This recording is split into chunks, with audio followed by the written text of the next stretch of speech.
Bonjour tout le monde, j'espère que vous vous portez très bien. Je suis la coach Ali Aladaye et aujourd'hui nous allons parler du style ethno-chic. Qu'est-ce que nous entendons par ethno-chic?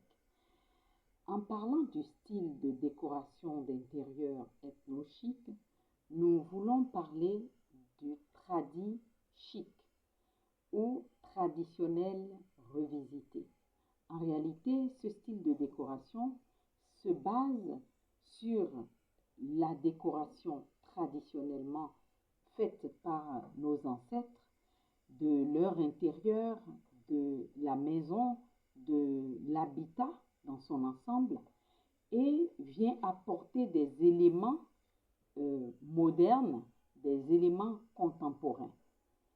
En décoration d'intérieur, vous savez, il y a énormément de styles selon les situations que les populations vivent, selon les régions dans lesquelles ces populations se développent. Donc, le style ethno-chic, encore appelé le style tradi-chic, tire alors son inspiration du moderne qui vient vers lui, du contemporain qui vient vers lui. Ainsi, vous pouvez avoir plusieurs niveaux de tradi chic, plusieurs niveaux d'ethno chic. Si vous avez de l'ethno chic inspiré de tendances nordiques, je parle bien entendu de l'Afrique en général, de tendances nordiques, vous allez constater que nous avons plutôt le style marocain, le style algérien et tout. Vous voyez? Mais si vous descendez dans l'Afrique du Sud, vous allez avoir un style différent. Ça va être de l'ethno-chic, mais ça va être très différent. OK? Mais quand vous restez dans l'Afrique centrale, vous allez constater que le traditionnel qui se fait, la manière d'aménager leurs intérieurs en Afrique centrale est forcément différente de l'Afrique du Nord et de l'Afrique du Sud, n'est-ce pas?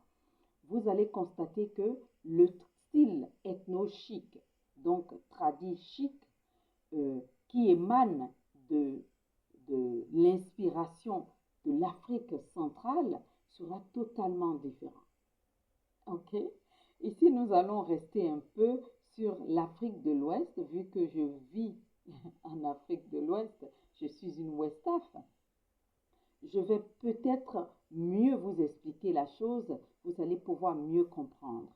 Quand nous parlons du style ethno-chic en Afrique de l'Ouest, nous allons avoir une manière de disposer nos objets dans la maison différemment, dans notre habitation différemment, que ce soit dans une boutique ou autre, nous allons avoir notre manière de faire différente parce que les éléments que nous avons à disposition sont différents des éléments de ceux qui vivent ailleurs. Si nous sommes dans une zone montagneuse, nous allons partir d'une décoration traditionnelle avec des éléments comme de la roche, comme tout ce qu'on peut trouver comme éléments naturels pour l'habitation au niveau des zones rocheuses. Et nous allons maintenant ajouter quelques éléments contemporains, comme par exemple des luminaires aux formes tendances, et puis également des matières comme le verre que nous n'avons pas en Afrique.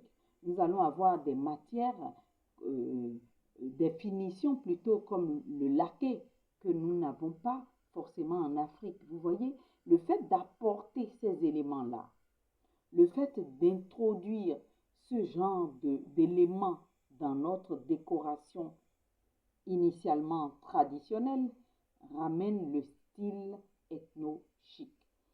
Ainsi, vous allez voir que plusieurs décorateurs africains vont sortir des décorations tradi-chic très différentes parce que leur comment dirais-je déjà, le mot m'échappe, leur influence sera différente.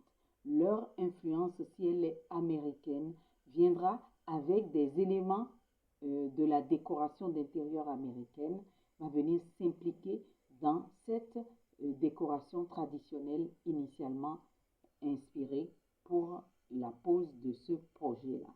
Mais si par contre la personne vient des pays européens, sa décoration aussi va être influencée par cette tendance-là.